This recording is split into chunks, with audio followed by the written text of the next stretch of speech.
KPS ಅಂಬಮಠ ಶಾಲೆಯಲ್ಲಿ ಓದುತ್ತಿದ್ದೇನೆ.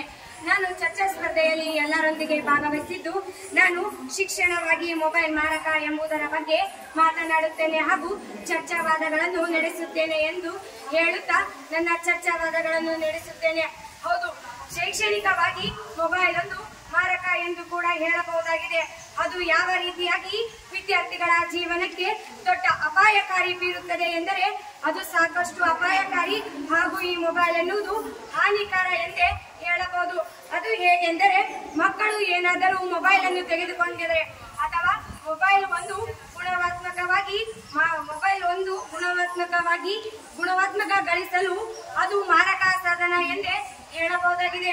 ಮತ್ತು ವಿದ್ಯಾರ್ಥಿಗಳು ಯಾವುದೇ ರೀತಿಯಾಗಿ ಮೊಬೈಲ್ ಅನ್ನು ಯೂಸ್ ಮಾಡಿದರೆ ಅಥವಾ ಉಪಯೋಗಿಸಿಕೊಂಡರೆ ಅವರಿನ ಮೆದುಳಿನ ಸಾಮರ್ಥ್ಯ ಕುಂಠಿತ ಮಾಡುತ್ತದೆ ಹಾಗೂ ಅದೇ ರೀತಿಯಾಗಿ ನರಮಂಡಲಕ್ಕೆ ಹಾನಿಕರವಾಗಬಹುದು.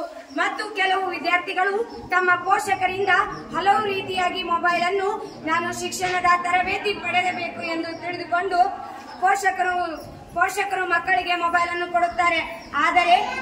ಆದರೆ ಮಕ್ಕಳು ಏನು ಮಾಡುತ್ತಾರೆ ಎಂದರೆ ಅದರಲ್ಲಿ ಪಬ್ಜಿ ಆಟ, ಅದರಲ್ಲಿ ಮೊಬೈಲ್ ಅಲ್ಲಿ ಬರುವಂತಹ ಒಂದು ಗೇಮ್ ಆದಂತಹ ಪಬ್ಜಿ ಆಟದಲ್ಲಿ ಆಡಿ ಅದರಲ್ಲಿ ಮಾನಸಿಕ ಸ್ಥಿತಿಯನ್ನು ಹೊಂದಿ ತುಂಬಾನೇ ಹಲವಾರು ಕಾರಣದಿಂದ ಪಬ್ಜಿ ಆಟದಲ್ಲಿ ಮಾನಸಿಕ ಸ್ಥಿತಿಯನ್ನು ಹೊಂದುತ್ತಾರೆ.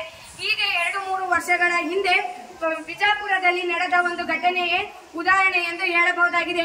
ಪಬ್ಜಿಯಲ್ಲಿ ಮಾನಸಿಕ ಸ್ಥಿತಿಯನ್ನು ಹೊಂದಿದಂತಹ ಒಬ್ಬ ಹುಡುಗ ತನ್ನ ತಂದೆಯನ್ನೇ ಗುಂಡಿಟ್ಟು ಕೊಂದಿದ್ದಾನೆ. ಈ ರೀತಿಯಾಗಿ ಒಂದು ಉದಾಹರಣೆಯು ಕೊಡಬಹುದಾಗಿದೆ. ಮತ್ತು ಪಬ್ಜಿಯಲ್ಲಿ ಆಡುತ್ತಿರುವ ಮಕ್ಕಳು ಕೂಡ ಭಾವಚಿತ್ರ ಎಂದು ತಿಳಿಸಲಾಗಿದೆ.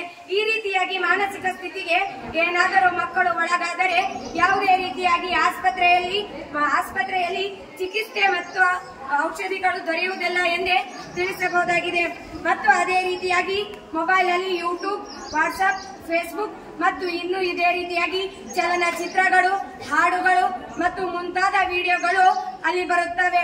ಈ ಮೊಬೈಲ್ ಅನ್ನು ವಿದ್ಯಾರ್ಥಿಗಳು ಬಳಸುವುದರಿಂದ ಅನಾಶೀಲನ ವಿಡಿಯೋಗಳನ್ನು ನೋಡಿ ಈಗಿನ ಸಮಾಜದಲ್ಲಿ ಬೆಳೆಯಬೇಕಿದ್ದ ಮಕ್ಕಳು ಸಮಾಜದಲ್ಲಿ ವಿರುದ್ಧವಾಗಿ ಅತ್ಯಾಚಾರದಲ್ಲೂ ಕೂಡ ಚಿಕ್ಕ ಮಕ್ಕಳು ಭಾಗಿಯಾಗುತ್ತಿದ್ದಾರೆ. ಇದಕ್ಕೆ ಕಾರಣವೇನೆಂದರೆ ಈ ಮೊಬೈಲ್ ಎಂದೇ ತಿಳಿಸಬಹುದಾಗಿದೆ. ಮತ್ತು ಅದೇ ರೀತಿಯಾಗಿ ಮಕ್ಕಳಿಗೆ ಈ ಮೊಬೈಲ್ ಇಂದ ಯಾವುದೇ ರೀತಿಯಾಗಿ ಸಮಸ್ಯೆಯಾಗುತ್ತಿದೆ ಎಂದರೆ ಕಣ್ಣಿನ ದೃಷ್ಟಿ ಸಮಸ್ಯೆ ಮತ್ತು ಕ್ಯಾನ್ಸರ್ಗಳಂತಹ ರೋಗಗಳಿಗೆ ನಾವು ಬಲಿಯಾಗುತ್ತೇವೆ.